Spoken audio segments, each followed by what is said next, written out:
Do you think that people should stop relying on fat jabs to lose weight? 0207 862 2222 is the number. Do give us a ring. More than a fifth of the public have attempted to access weight loss treatments in the last year through an online or in-person pharmacy. And that number rises to a third of all 16 to 34-year-olds, very young. Pharmacists are warning that the spiralling demand means that actually they're going far beyond what's clinically deliverable. They just won't have the drugs to provide everybody with. So do we need to stop relying on the jabs to lose weight? Maybe you feel they should only be made available to those who are prescribed them by a doctor. I wonder what you make of this, Amy. Well, I just think there's a lot of people that really need them. And I've got lots of friends that are on them and I really support them. Whenever I see reels being like, you know, top swaps for Manjaro and stuff, send it to them. But I think a lot of people are using it as a quick fix. Before my wedding, I probably needed to lose a stone to be sort of like the weight that I wanted to be. So I, you know, was like running and going to the gym and trying to like meal prep before work and stuff. And everyone kept saying to me, why don't you just get the jabs? Why? I was like, because it's a stone. I know what I need to do to lose a stone. And I don't want to risk, like we want to have another baby. Don't know how long it will stay in my system for. Like I don't want to risk that. But I think, you know, people need this to stay alive. Like, people with diabetes need it to stay alive. And I just think the fact that people are using it just as a quick fix. And my main issue is people lying about how they've lost the weight. People on it, because I do Pilates, and there's a lot of people online that are peddling that their like 6 stone weight loss has been through Pilates only. And then all the Pilates teachers have people coming in being like, right, I'm here to lose weight. And they're like, that's not going to happen. It's not going to happen. So yeah, I just wish people would be more honest about it. Or if you want to keep your medical information private, that's fine, but don't lie about it. I must say, Carrie, the people I know who are on it, and I know loads and loads of people who are on it, tons of people, love it so much. They don't stop talking about it. They don't pretend they're not on it. They're like, yeah, it's great. It's the best thing I've ever done. I've had loads of people, even sitting here, Dame Jenny Murray, sitting on that very sofa saying, I'm never coming off it, never. I don't care what the doctors say, I'm going to be on it for the rest of my life. So people love it. People do love it. And I think this phrase, clinically deliverable, we need to dig into that a bit, because it's not clinically deliverable to keep dealing with people. We know that our NHS is broken down by obesity. So why are we not investing in these fat jabs? It has to be, how do we get the tablet form? How do we do that quicker? How do we deliver this so that people that really need it don't have to cost the system thousands and thousands and thousands more later on? I mean, all I know is I was one of the champion yo-yo dieters. So I was really good at losing it. Yeah. Sometimes it would take me a whole year, but I'd lose it. I would lose it through diet and exercise. The diet was horrible. I felt like I was in a punitive diet of gruel and air, dust and air. It was miserable. And the exercise I also absolutely hated. I'd lose it, and then I'd celebrate with a big piece of pie, and within about 3 weeks, the whole thing would go back on again. So I was yo-yoing and yo-yoing, and that doesn't do anyone any good. So really, Krista, when people have the jabs, it's usually because they've tried almost everything else and it hasn't really worked. And I'm on it still now. And I think we're talking about two things here. We're talking about the abuse of the jab. And if you're someone that wants a quick fix, or if you're someone who is you know, quite slim anyway, that's abusing the jab. And there needs to be a clamp down 100% on that. And I think that would free up some supply. In our industry all the time. Yeah, all the time. Skinny people even skinnier. And faking photos. Faking photos, making their photos look bigger using photo editing apps. To look bigger? To send to the doctors. So they can, obviously once you hit a certain weight, you can't have it anymore. And if you look a certain way, the pharmacies might not give it to you. But Krista, you've been on it for ages, and you've talked before on the show about how carefully you've lost the weight, how gradually you've lost the weight. You've been exercising all along, you've done everything that any doctor would ever tell you to do. But are you now not getting to the bit, I mean, you look so handsome and gorgeous, are you not getting to the bit now where they say, right, you can't have it anymore? No, because I'm still at a weight that I'm considered to be obese. Are you? Yeah, I still am. I mean, I'm still like quite big from that point of view. My BMI is still quite high. But secondly, but I'm scared about what will happen when I come off it. I am really scared because like you, I've stuffed myself and starved myself for years and gone from one to the other, to the other, to the other, and it's nightmarish. And what happened was that I had a few years ago got the biggest I'd ever been. I mean, I was knocking on about 21 stone, which was for my height absolutely huge. And I had so much therapy going back to that, and I realised that the crash diets were things that were making me bigger again because I would gain it back so much quicker. And so I had got to the point where I was so big, I knew that a diet was not the answer.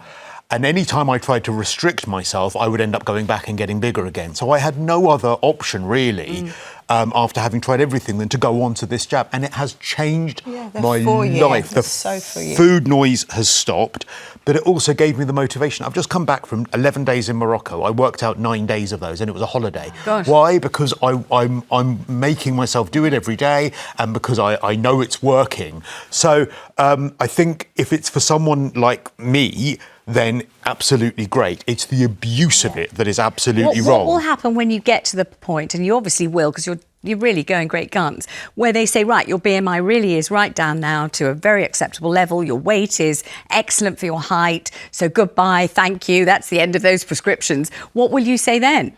I'm scared of what's going to happen then. I'm really scared of what's going to happen then. I'll be honest. Don't you microdose at that Yeah, I was going to say, Nadine Yeah. Dorries wrote an article that I read where she said that when she came off it, it was like primal hunger, like she couldn't stop eating. And then when she went to try and get the jabs again, her BMI was then too low to be prescribed them. So she had to find a private doctor, and she's now microdosing one. We would definitely not recommend anything like that, because none of this has been medically supervised. This And I'm idea doing mine of all microdosing. through a But let's private doctor. go on the line to Emma in London. And Emma and I have the same history, the same twin history, Emma. A gastric bypass before the jabs were available. I just wish I'd hung in for a few more years, don't you? Emma? I'm actually... Hello? Yeah, we can hear you. Hello? Yes. I'm really upset. Why? It's like... Emma, speak or I can't hear you. What do you want to say, Sorry. my love? What would you like to say? Everybody is fat blaming all the time. It's not about that. It's like a boyfriend is like very little size. Tell me, Emma, something. You had. Let me ask you a couple of questions. You had the gastric bypass. Have you lost a lot of weight as a result of that? Oh, we don't seem to be able to have a proper conversation, unfortunately. It's probably the technology, Emma. I wish you well, and thank you very much indeed. So, Cristo, you say you're very nervous about coming off the weight loss jabs. Because I think, Emma, the one point I think we got from her was about how people just think that it's all just about self-control. And it is to a point, but I think that if you have been, as I have, and it sounds like you have and others have, sort of medicating yourself with food over those years, and food is not just something you eat to survive, but it's been that sort of crutch.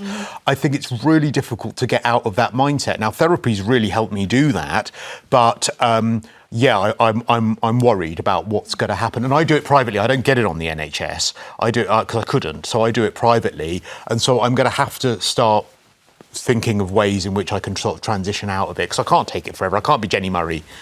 One of my friends, she said that she's realised while she's been on the jabs that her problem is emotional eating, because she always thought she just happened to be hungry at the time that these emotional things would happen.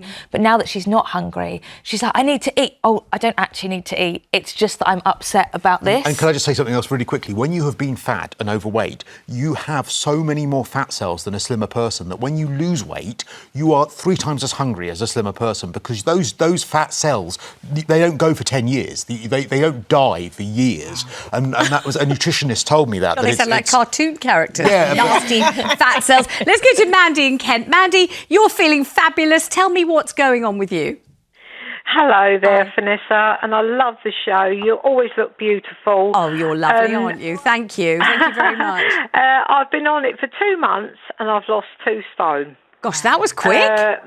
Yes, very quick. I've never really been a big eater anyway, but it's the exercise where I used to pile on a few pounds and that, and I weighed 12 stone 2 months ago. Now I'm 10 stone. Wow, what size are you? What dress size are you now? About 14 to 16, depending on the make. You're looking lovely. Tell me, what's the future going to be? You're going to keep on jabbing, or you're going to try and come off it? No, I don't really want to continue because I'm the same age as you, Vanessa. Right. I don't want to get like too bad, like really skinny, like I've lost my looks in my face, like saggy or anything like that. So I will continue for a little bit longer, like my daughter did. My daughter's lost 3 stone. Obviously, she's only in her 20s.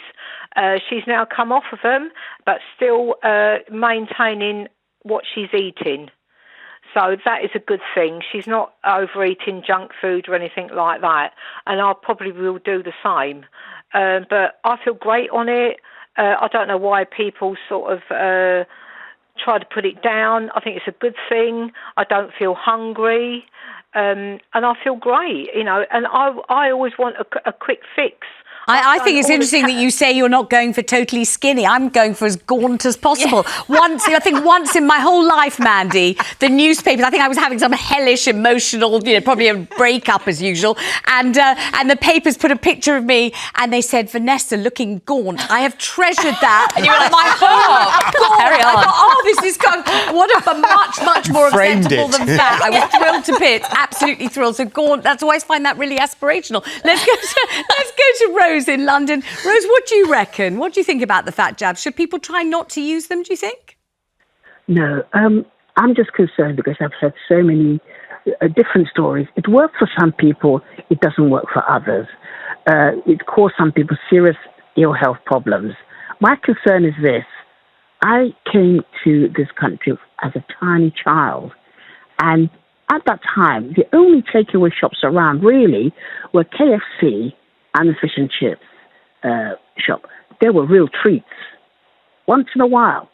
But now we are literally assaulted by food outlets everywhere.